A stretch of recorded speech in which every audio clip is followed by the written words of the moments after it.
Imagine this: a wooden coffin being carried through the streets of Warsaw in 1943, Nazi soldiers watching from every corner, their eyes cold and suspicious.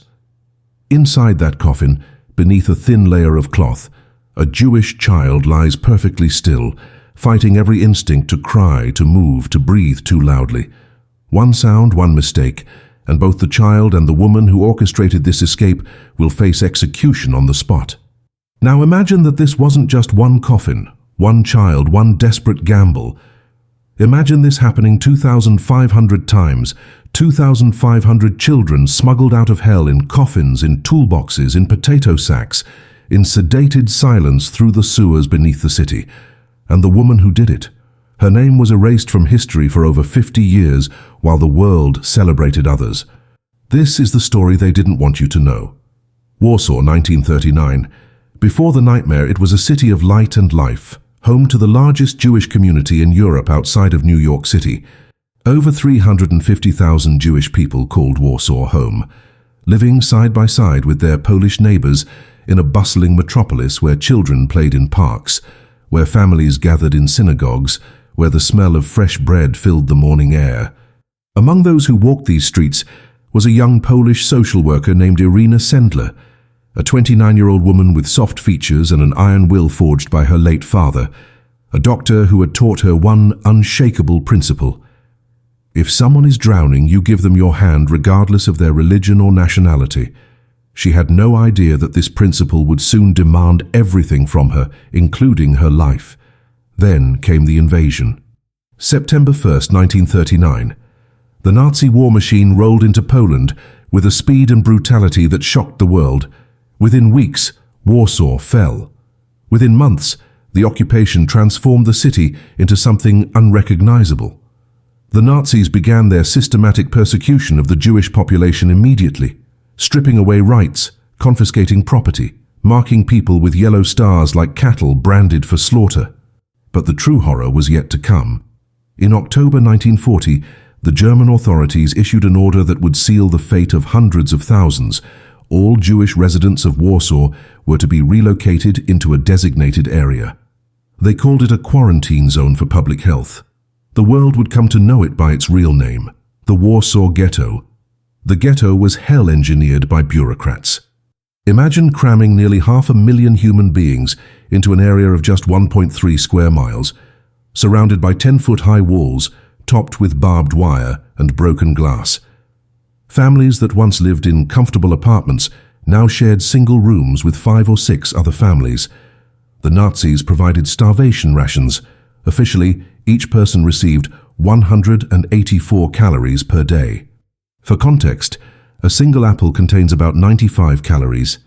Children began to die in the streets from hunger, their small bodies too weak to even cry. Disease spread like wildfire through the overcrowded buildings. Typhus, tuberculosis, dysentery.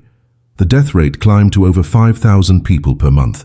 Bodies were collected each morning like garbage, stacked on carts, their faces frozen in final agony. This was the world Irena Sendler walked into every single day. But here's what made Irena different from the thousands of other Poles who looked away or felt helpless. She had access. As a social worker for the Warsaw Social Welfare Department, she obtained a pass that allowed her entry into the ghetto under the pretense of inspecting sanitary conditions and preventing the spread of typhus to the Aryan side of the city. The Nazis, obsessed with their racist theories about disease, granted these passes readily. They had no idea they had just handed the key to their prison to a woman who would use it to orchestrate the largest child rescue operation of World War II. What Irena saw inside those walls broke something in her and rebuilt it as something harder, something unbreakable. She looked into the eyes of mothers who knew their children would die and made them an impossible promise: I will get them out. The question that burned in her mind wasn't whether to act, but how. The ghetto was sealed tighter than any prison, guarded by both Nazi soldiers and collaborating Polish police who were all too willing to execute smugglers on sight. The penalty for helping a Jew was death, not just for you, but often for your entire family. The Nazis had made it clear: compassion was treason. But Irena had already made her choice. She began recruiting a network of accomplices, men and women who shared her conviction that some lines cannot be crossed, some evils cannot be tolerated, some children must be saved regardless of the cost. Together they would develop methods so audacious, so insane, that the Nazis would never suspect them until it was far too late. The operation began in the summer of 1942, but it didn't start with coffins or elaborate schemes. It started with something far simpler and far more heartbreaking: persuasion. Irena would enter the ghetto wearing her nurse's uniform, a white armband with a blue Star of David that marked her as authorized personnel, and she would walk through streets lined with the dying and the dead until she found families with young children. Then came the impossible conversation, the one that would haunt her for the rest of her life. She had to convince Jewish mothers and fathers to give up their children to a complete stranger, to trust that this Polish woman would keep them safe, to accept that this might be the last time they would ever hold their sons and daughters. The parents faced an unbearable calculation: keep your child with you and watch them starve to death within weeks, or hand them to this woman and pray that somewhere beyond these walls they might survive, even if you never see them again. Most parents refused at first. How could they not? The bond between parent and child is the most powerful force in human existence, stronger than fear, stronger than logic. Mothers would clutch their children tighter and turn Irena away, their eyes filled with suspicion and terror. Who was this woman really? Was this some Nazi trick, a way to steal children for their twisted medical experiments?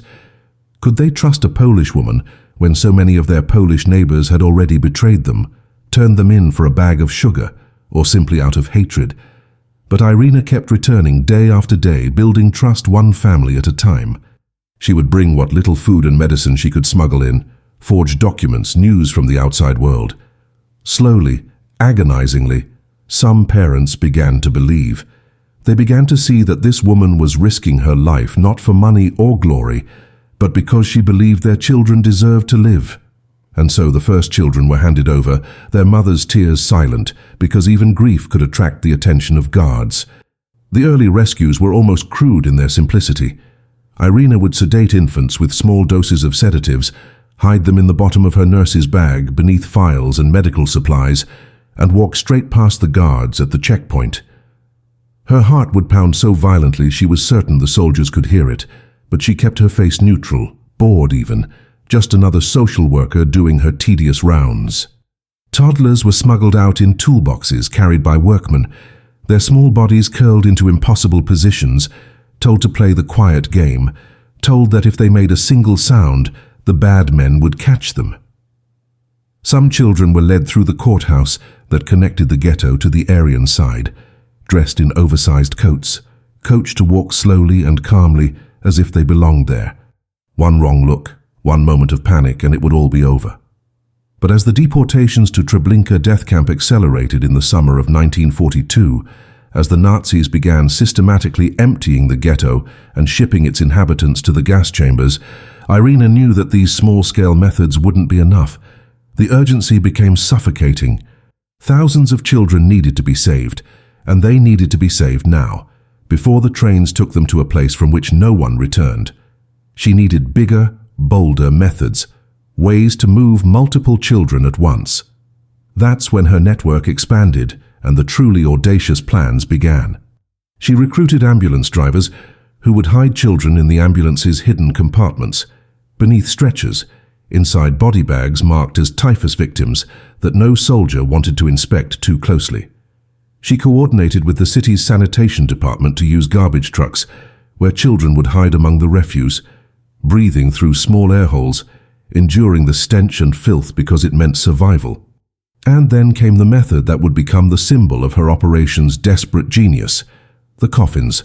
Irena's network included members of the Polish underground who had access to the ghetto's cemetery and the ambulances that transported bodies. They realized that the Nazis, terrified of typhus and disease, barely inspected coffins leaving the ghetto. A coffin was waved through checkpoints with minimal scrutiny. So they began building coffins with false bottoms, with hidden compartments just large enough for a small child. A real body would be placed on top to maintain the weight and the appearance.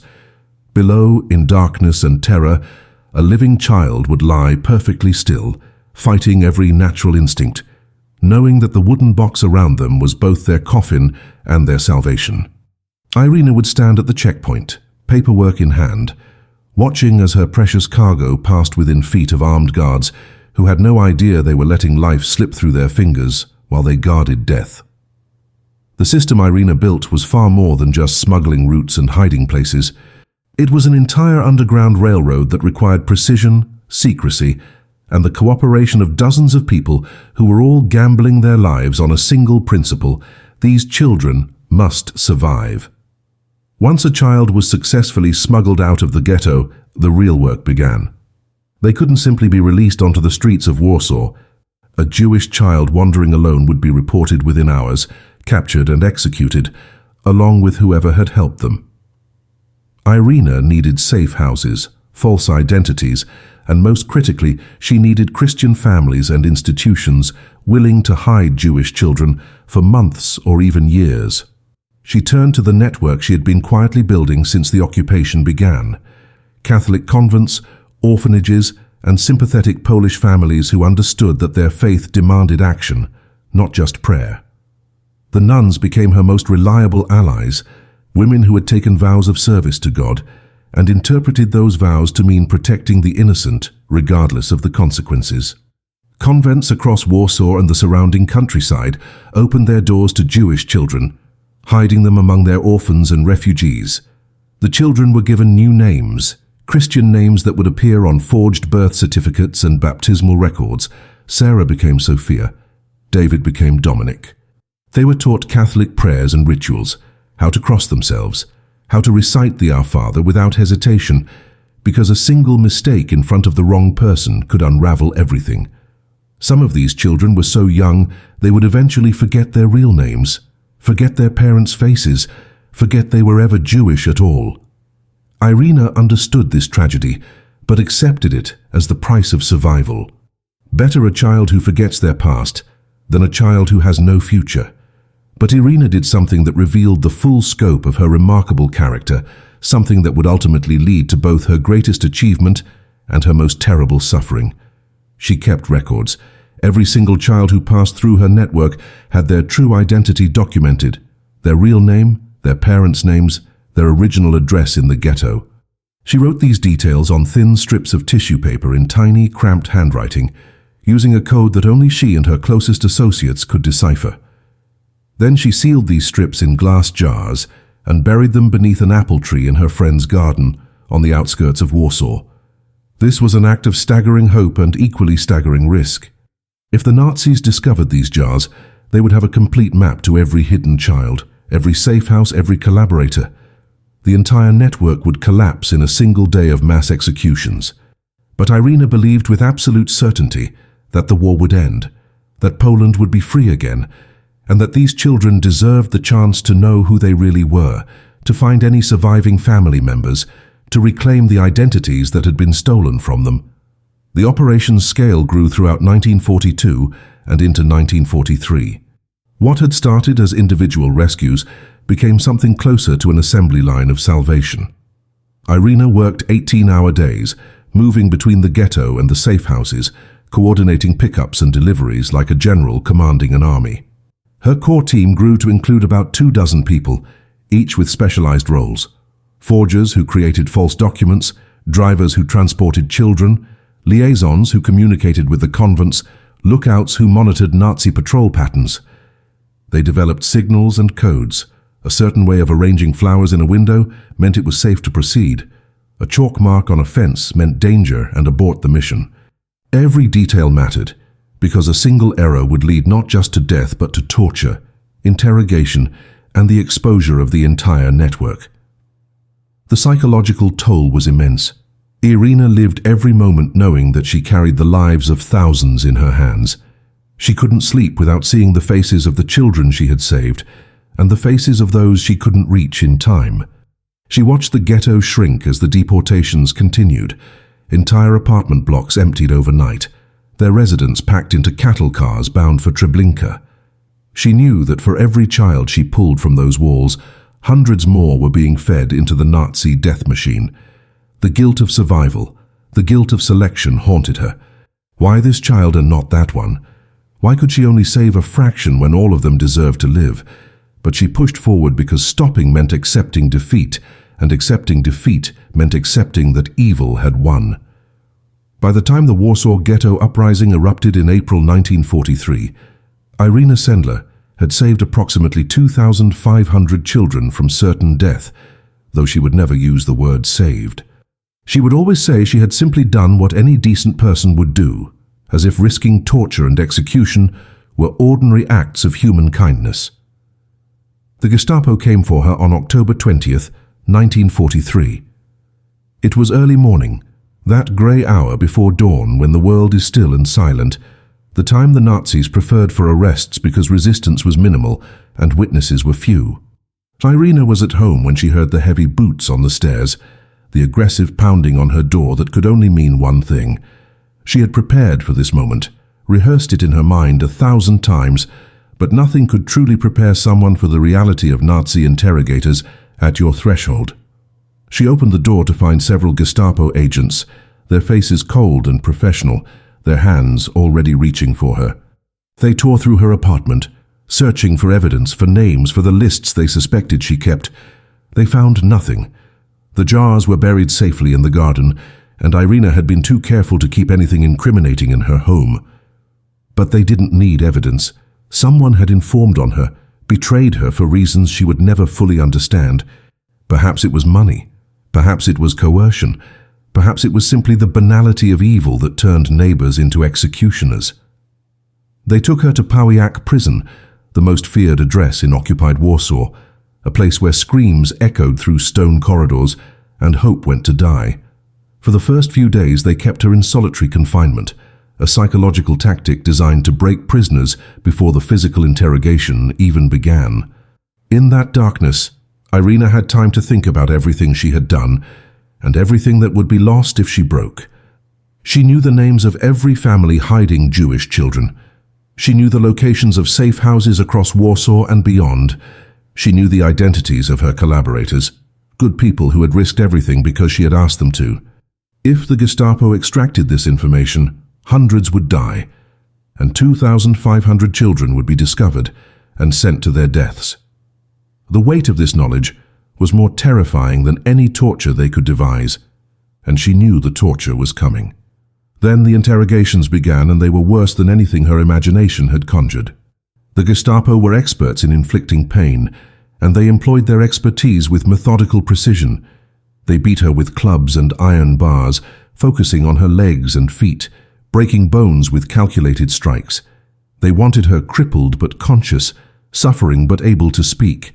Between beatings, they would ask their questions with false politeness, offering her water and medical treatment if she would just cooperate, just give them a few names to start. Irena said nothing. They escalated. They used instruments designed specifically for torture, tools whose names and functions are too horrific to describe in detail, but which left permanent scars across her body.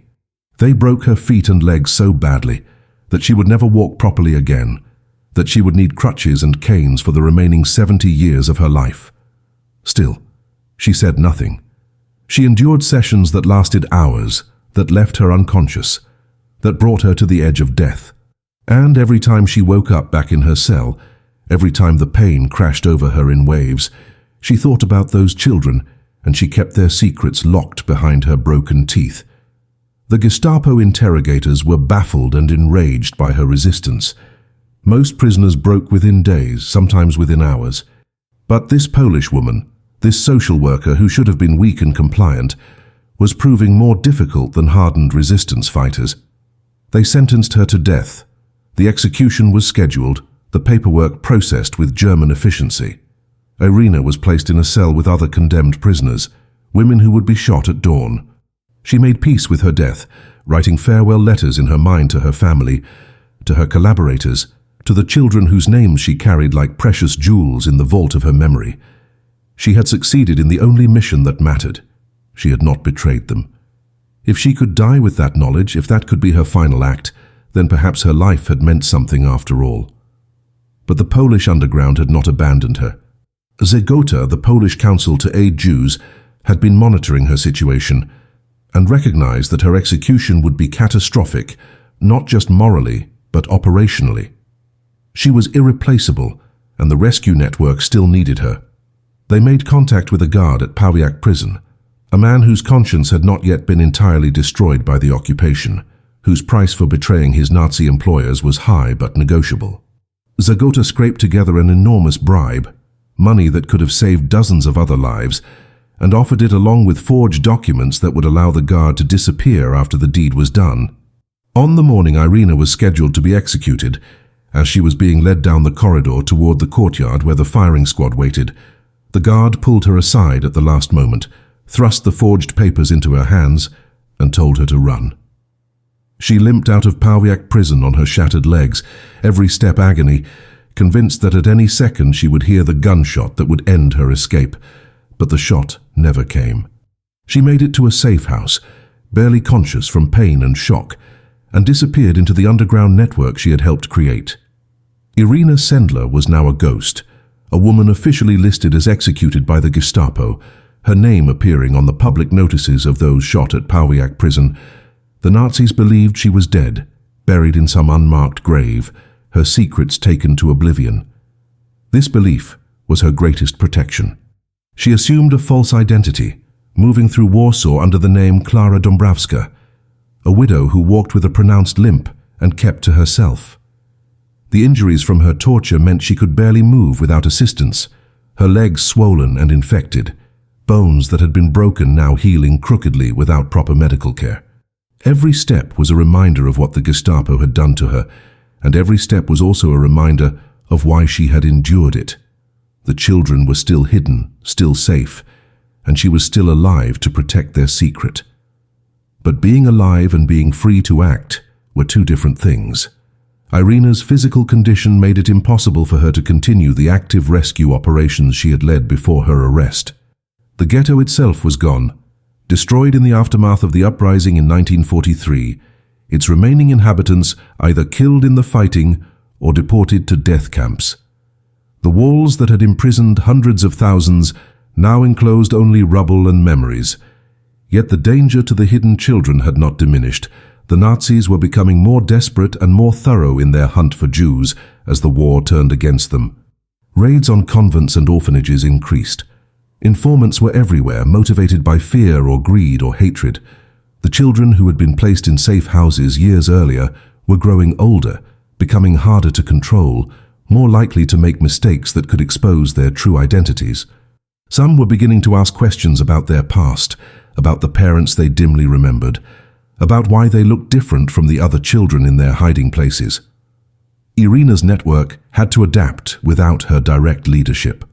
The women she had recruited continued the work, checking on the children, moving them when safe houses became compromised, maintaining the fiction of their false identities. They brought the children small gifts when possible, photographs that would help them remember what kindness looked like, whispered promises that the war would end someday and they would be reunited with whatever family remained. But the psychological cost of this long-term hiding was becoming apparent. Many children were developing trauma responses, nightmares, fears that manifested in ways their protectors couldn't always manage. Some had forgotten how to speak Yiddish or Polish, only knowing the language of the convent. Others had internalized their Catholic identities so completely that they believed the story of who they were supposed to be. Irena worried constantly about what would happen when the war ended, whether these children could ever truly be restored to themselves, or whether the Nazis had succeeded in destroying their identities even if they failed to destroy their lives. The war ground on through 1944, and Warsaw itself became a battlefield. The Warsaw Uprising erupted in August, a desperate attempt by the Polish Home Army to liberate the city before the Soviet forces arrived. For 63 days, Warsaw burned. The Nazis responded with apocalyptic violence, systematically destroying the city block by block, massacring civilians, reducing one of Europe's great capitals to smoking ruins. Irena, still in hiding, lived through this hell with her shattered legs, moving from cellar to cellar as the fighting raged overhead. Many of the safe houses where children were hidden were destroyed in the bombardment. Some children died in the chaos, killed by the same artillery shells and bullets that killed hundreds of thousands of other Warsaw residents. The carefully maintained network began to fracture under the weight of total war. Communication became impossible, records were lost, and some of the children simply disappeared into the chaos, their fates unknown. When the Soviets finally entered Warsaw in January 1945, they found a city that barely existed anymore. Over 85% of Warsaw's buildings had been destroyed, and its population had been decimated. The survivors who crawled out of the rubble were traumatized beyond measure, living skeletons who had endured 5 years of Nazi occupation, followed by the destruction of their entire world. Irena emerged from hiding slowly, carefully, unsure whether the new Soviet-controlled government would view her activities as heroic or suspicious. The communists were not known for their appreciation of independent resistance movements, and Irena's connections to the Polish underground and the Catholic Church made her potentially dangerous in their eyes. She began the agonizing process of trying to locate the children she had saved, to recover the lists buried in the garden, to piece together what remained of the network that had saved 2,500 lives. But she did this quietly without fanfare, because in post-war communist Poland, being celebrated as a hero could be just as dangerous as being marked as an enemy. The jars were still there. In the spring of 1945, when the rubble was still being cleared from Warsaw's streets and the full horror of the Holocaust was only beginning to be understood, Irena returned to the garden where she had buried the records. The apple tree had survived the bombardment, standing like a quiet sentinel over the secrets beneath its roots. With trembling hands and the help of trusted friends, she dug up the glass containers, each one miraculously intact despite years underground and the violence that had raged above. Inside were the tissue-thin papers covered in her careful handwriting, slightly yellowed but still legible, containing the real names and histories of the children she had smuggled to safety. It was a moment of profound emotion, holding in her hands proof that her suffering had meaning, that the torture and the broken bones and the death sentence had protected something irreplaceable. These names represented lives, futures, the possibility of reunion and restoration. But what came next was perhaps the most heartbreaking chapter of the entire story. Irena began the monumental task of trying to reunite children with surviving family members, and the brutal mathematics of genocide made themselves known. Of the 2,500 children she had saved, the vast majority had no family left to return to. Their parents had been murdered in Treblinka or Auschwitz or Majdanek. Their grandparents, aunts, uncles, cousins, entire extended families had been wiped from existence. The children who had been placed in convents and orphanages years earlier, who had learned to pray as Catholics and answer to Christian names, now faced an impossible reality. They were orphans in the truest sense, the last remnants of families that had been systematically annihilated. Some of these children were reclaimed by distant relatives who had survived the camps or had fled Poland before the deportations. But many remained in the institutions where they had been hidden, some by choice because they had formed bonds with their protectors, others because there was simply nowhere else for them to go.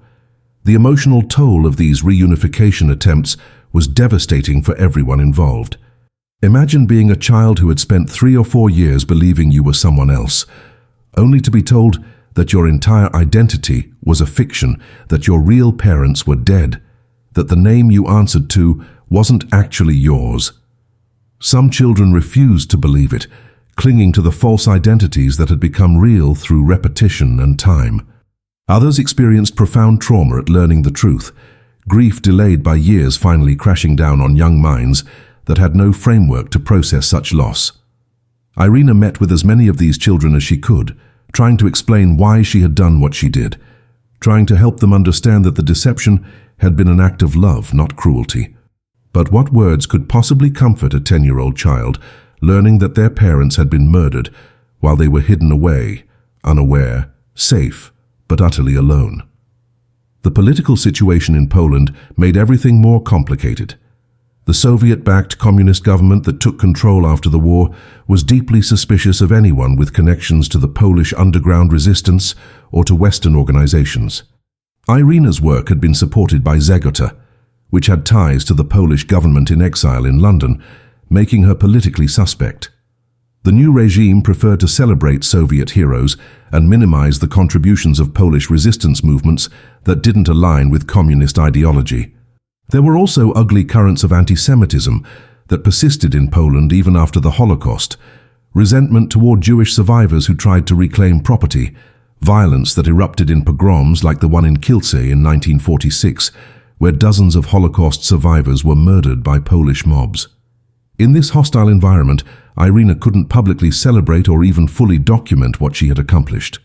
To draw too much attention to her rescue of Jewish children might endanger both herself and the children, who were still trying to build new lives. So she returned to work as a social worker, taking care of her aging mother, living quietly in a small apartment with her memories and her pain. Her legs never properly healed, the damage from the Gestapo torture leaving her permanently disabled. She walked with crutches, endured chronic pain, and carried the physical scars of her ordeal for the rest of her life. But the deeper scars were invisible, the weight of all those children she couldn't save, the parents she couldn't reunite with their sons and daughters, the knowledge that despite everything she had done, it had been a drop in an ocean of horror. The Holocaust had murdered 6 million Jews, including 3 million Polish Jews. Her 2,500 represented a miracle and a tragedy, lives preserved in a genocide that had consumed everything around them. She rarely spoke about what she had done, even to close friends. It was too painful, too complicated, and in communist Poland too dangerous. Decades passed and Irena Sendler lived in obscurity. While the world remembered names like Oskar Schindler and Raoul Wallenberg, while films were made and books were written about other rescuers, Irena remained unknown outside of a small circle of survivors who remembered what she had done. She lived through the Cold War in communist Poland, watching her country transform from Nazi occupation to Soviet domination. Neither regime interested in celebrating a woman whose heroism had been rooted in individual conscience rather than party loyalty. She worked, she raised her family, she endured her pain, and she kept her silence. The children she had saved grew into adults, scattered across Poland and Israel and America, many of them unaware of the full story of their rescue, some not even knowing they had been rescued at all. The jars and their precious lists became artifacts stored away, consulted occasionally when a survivor sought information about their origins, but otherwise forgotten by a world that had moved on from the horror of the Holocaust. Then, in 1999, something extraordinary happened. A group of high school students in Kansas, 3 girls working on a National History Day project, stumbled upon a brief mention of Irena Sendler in a footnote of a magazine article. The reference claimed that a Polish social worker had saved 2,500 Jewish children during the Holocaust, a number that seemed impossibly large, almost certainly an error. The students Megan Felt, Elizabeth Cambers and Sabrina Coons, along with their teacher Norman Conard, decided to investigate further. What they discovered was that Irena Sendler was real, that the number was accurate, and that she was still alive, living in a nursing home in Warsaw at the age of 89. They were shocked that someone who had saved more Jewish children than Schindler, who had endured torture and risked execution repeatedly, was virtually unknown. They wrote a short play called Life in a Jar, telling Irena's story, and performed it at their school and around their community. The play began to travel, performed at churches and synagogues and schools across Kansas, and then beyond. Jewish organizations heard about it and began to take notice. Journalists started asking questions about why this story had been buried for so long. The students raised money to travel to Poland to meet Irena in person, a meeting that would prove transformative for everyone involved. When these 3 American teenagers walked into her small apartment in Warsaw in the year 2000, Irena was overwhelmed.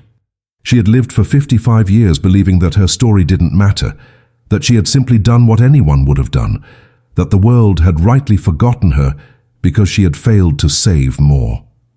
Now, here were these young women from halfway around the world, telling her that her story mattered, that it needed to be told that she was a hero. She wept, telling them through tears that she was haunted by the children she couldn't save, that she should have done more, that she didn't deserve to be called a hero. The students' efforts sparked a global rediscovery of Irena Sendler's story. Media coverage expanded from local Kansas newspapers to national and international outlets. The State of Israel, which honors non-Jews who risked their lives to save Jews during the Holocaust as righteous among the nations, had actually recognized Irena back in 1965, planting a tree in her honor at Yad Vashem. But this recognition had gone largely unnoticed in the West. Now in the early 2000s, the accolades began to pour in. The Polish government, no longer communist, nominated her for the Nobel Peace Prize in 2007. She was awarded Poland's highest honor, the Order of the White Eagle. She received recognition from governments and institutions around the world. Survivors and their children reached out to her, some meeting her for the first time, others reuniting with the woman who had saved their lives decades earlier. But Irena remained humble to the end, insisting in every interview that she had simply done what was necessary, that the real heroes were the parents who had given up their children, trusting a stranger with the most precious thing in their lives. She spoke about the courage it took for those mothers and fathers to make that impossible choice, knowing they would likely never see their children again, but believing that survival was worth any price. She talked about the nuns and the Polish families who had hidden the children, risking their own lives day after day for years. She praised her network of collaborators, many of whom had been captured and executed, their names lost to history. When asked why she had done it, why she had risked so much when so many others had looked away, she gave the same answer she had given for decades. If you see someone drowning, you don't ask if they can swim, you don't ask where they're from, you don't ask their religion. You reach out your hand. Her father had taught her that, and she had simply lived by that principle when the world around her had abandoned every principle of human decency. Irena Sendler died on May 12, 2008 at the age of 98. She passed away in Warsaw, the city she had never left despite all the horror it had witnessed, the city whose streets she had walked carrying children hidden in toolboxes and sedated in nurses' bags. Her death made headlines around the world, something that would have been unimaginable just a decade earlier. World leaders issued statements praising her courage. The President of Poland attended her funeral. Thousands of people lined the streets as her casket was carried through Warsaw, many of them survivors or descendants of the children she had saved. But even in death, there was controversy and pain that reflected the complicated legacy of her heroism. The Nobel Committee had not awarded her the Peace Prize in 2007, giving it instead to Al Gore and the Intergovernmental Panel on Climate Change for their work on climate awareness. Many saw this as a profound injustice, arguing that a woman who had risked everything to save 2,500 children deserved recognition more than politicians and committees. The debate over the Nobel Prize revealed something uncomfortable about how the world remembers heroism. Irena's story had been ignored for decades, not because it wasn't remarkable, but because it didn't fit convenient narratives. During the Cold War, the communist government in Poland didn't want to celebrate someone with ties to the Polish underground and Catholic institutions. The West, focused on its own heroes and its own version of the war, didn't pay attention to stories coming from behind the Iron Curtain. Even after the fall of communism, there was a reluctance to acknowledge the full scope of Polish involvement in both the persecution and rescue of Jews during the Holocaust. Poland's history during World War II is complex and painful, filled with collaboration and resistance, anti-Semitism and heroism, and many preferred simplified narratives that didn't require wrestling with that complexity. Irena's story demanded that people acknowledge nuance, that they recognize that extraordinary good and terrible evil often existed side by side in the same society, sometimes in the same neighborhoods, sometimes even in the same families. The children she saved, now elderly themselves, began to speak publicly about what she had meant to them. Some had spent their entire lives knowing they had been rescued, but not knowing the details, until the Kansas students brought the story to light. Others had only recently learned the truth about their origins, discovering in their 60s or 70s that they were Jewish, that they had been hidden, that their entire childhood had been built on a necessary lie. These revelations were traumatic for many, reopening wounds that had never properly healed, but they also provided answers to questions that had haunted them for decades: why they looked different from their siblings in the orphanage, why they had nightmares about people in uniforms, why they felt a persistent sense that something about their identity wasn't quite right. Meeting Irena or learning about her work gave them a framework to understand their own histories, to see their survival not as random luck, but as the result of incredible courage and sacrifice by people who believed their lives had value. The mathematical reality of what Irena accomplished became clearer with time and research. 2,500 children saved meant 2,500 individual acts of courage, 2,500 times that Irena or her network members walked past Nazi guards with hidden cargo, 2,500 conversations with terrified parents, 2,500 placements in safe houses that had to be maintained for years. It meant thousands of people keeping secrets, knowing that a single moment of weakness or betrayal would lead to mass executions. The logistics alone were staggering. Forging identity documents for 2,500 children, creating backstories that would hold up under scrutiny, coordinating with dozens of convents and families, maintaining records that had to be hidden but not destroyed, managing the constant movement as safe houses became compromised. And all of this was done while living under one of the most brutal occupations in human history, in a city where 1 in 5 residents would be killed before the war ended. Yet despite the recognition that finally came, despite the honors and the accolades, many of those who knew Irena best said that she never fully accepted that she was a hero. She carried guilt until her final days, guilt over the children she couldn't save, guilt over surviving when so many others didn't, guilt over the impossible choices she had forced parents to make. In her last interviews, conducted when she was in her 90s and confined to a wheelchair, she still spoke about wanting to do more, wishing she had been braver, stronger, more effective. This inability to see herself as heroic was perhaps the truest mark of her character. She had never acted for recognition or glory. She had acted because remaining silent and inactive in the face of genocide was simply not an option for someone who believed in basic human decency. The world's eventual acknowledgement of her actions mattered less to her than the knowledge that she had done everything in her power to save lives, even though it would never be enough to balance the scale of loss. The story of Irena Sendler forces us to confront uncomfortable questions about how history is written and who gets remembered. For over 50 years, her name appeared in no major history books, no documentary films, no public commemorations. Meanwhile, other rescuers with smaller numbers of people saved became household names, their stories told and retold until they became part of the cultural mythology of World War II. This wasn't because their actions were less worthy of recognition, but it reveals how visibility and timing and political convenience shape collective memory. Irena's story was buried under layers of Cold War politics, communist censorship, and a general reluctance to acknowledge the role that individual conscience played in resisting totalitarianism. Her rediscovery by 3 high school students in Kansas, of all places, highlights how fragile historical memory truly is, and how easily profound acts of heroism can slip into obscurity if no one is actively working to preserve and share them. The impact of those Kansas students cannot be overstated. Megan Felt, Elizabeth Cambers, Sabrina Coons, and their teacher Norman Conard didn't just write a play. They sparked a global reassessment of Holocaust history and heroism. Their play, Life in a Jar, has now been performed over 400 times around the world, seen by tens of thousands of people. It has been translated into multiple languages. The Irena Sendler project, which grew out of their initial research, has become an educational foundation that teaches students about the Holocaust through the lens of Irena's story, emphasizing that ordinary people can make extraordinary choices, even in the darkest circumstances. These teenagers, working on what started as a simple school project, accomplished what decades of professional historians and journalists had failed to do. They brought Irena Sendler's story out of the shadows and into the light where it belonged.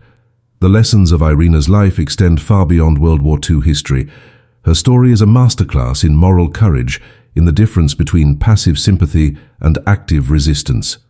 It would have been easy for her to feel bad about what was happening to the Jews of Warsaw while doing nothing. Many good people made exactly that choice, telling themselves that they were powerless, that helping would be suicide, that someone else would step up. Irena looked at the same impossible situation and asked herself a different question, not whether she could save everyone, but whether she could save anyone.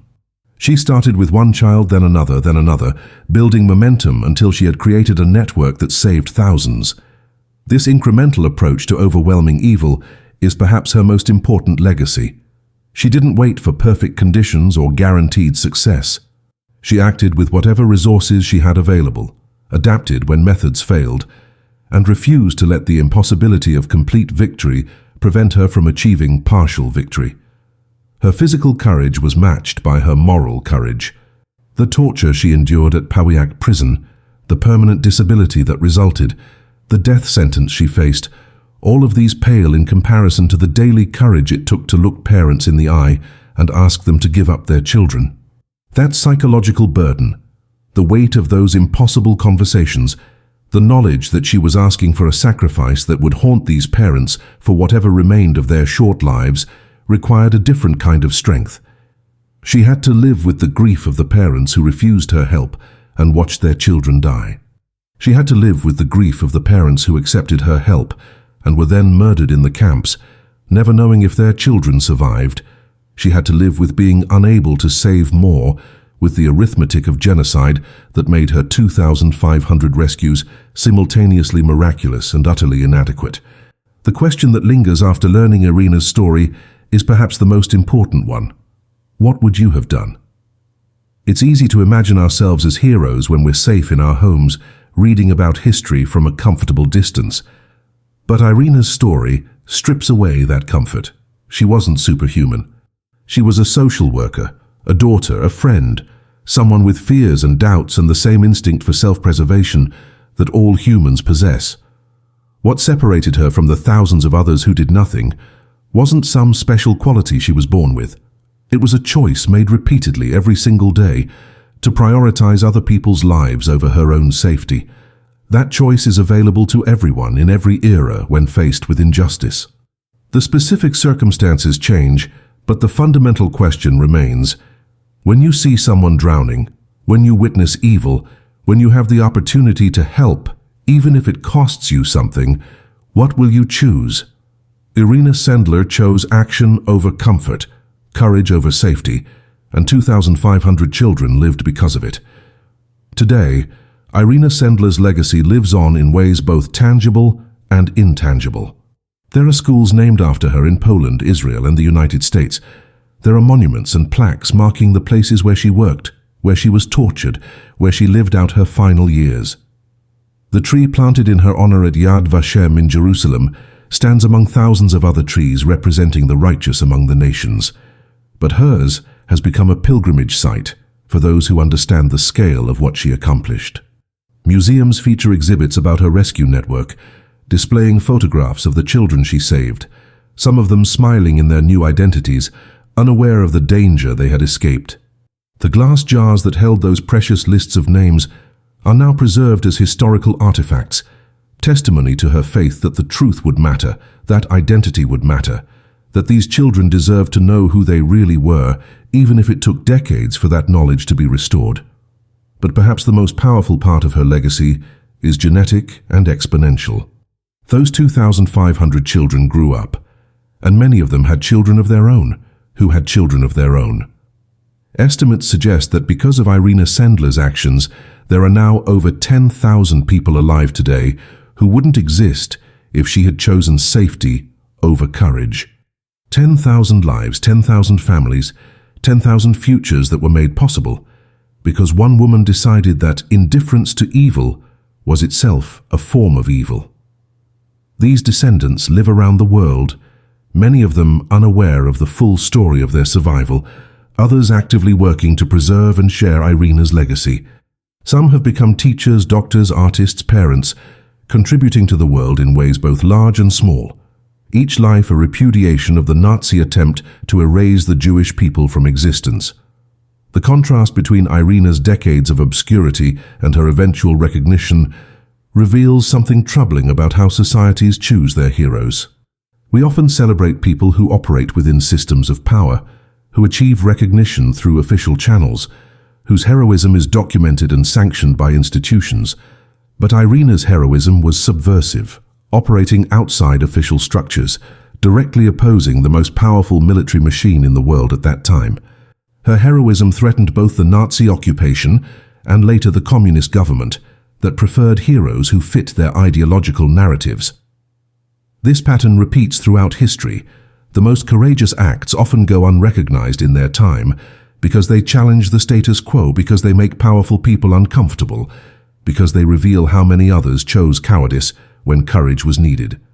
Irena's story was buried, not despite its importance, but partly because of it. Because acknowledging what she did required acknowledging what so many others failed to do. The world has changed dramatically since Irena smuggled children out of the Warsaw Ghetto in coffins and toolboxes. The specific evil of the Holocaust is hopefully unrepeatable, though genocides continue to occur with horrifying regularity in different forms and different places. But the fundamental dynamic that made Irena's heroism necessary hasn't changed. There are still societies that target vulnerable populations, still governments that commit atrocities, still moments when ordinary people must choose between complicity and resistance. Irena's example provides a template for how to respond to such moments. You don't need to be powerful, or wealthy, or connected. You don't need permission from authorities or guarantees of success. You need to see the humanity in those who are being dehumanized, to recognize that their lives have equal value to your own, and to act on that recognition regardless of the personal cost. This is simultaneously the simplest and most difficult thing a human being can do. So here's what the world tried to forget, what was almost lost to history, until 3 high school students in Kansas decided to dig deeper. A Polish social worker named Irena Sendler saved 2,500 Jewish children from certain death by smuggling them out of the Warsaw Ghetto using methods so audacious they seem impossible. She endured torture that left her permanently disabled, faced a death sentence, and spent 50 years believing her story didn't matter. She was finally recognized near the end of her life, nominated for the Nobel Peace Prize, honored by governments and institutions around the world. But recognition was never what motivated her. She acted because staying silent wasn't an option, because some lines cannot be crossed without losing your humanity, because when you see a child drowning, you reach out your hand. 2,500 times she reached out her hand. 2,500 times she pulled a child from the abyss. And because she did, 10,000 people are alive today, living proof that one person's courage can echo through generations, that evil can be resisted, that even in the darkest moments of human history, there are those who choose light over darkness, action over apathy, love over hate. That is the story they tried to erase. That is the story that must never be forgotten. That is the legacy of Irena Sendler, the woman who saved 2,500 children in coffins and toolboxes, and in doing so, saved part of the soul of humanity itself.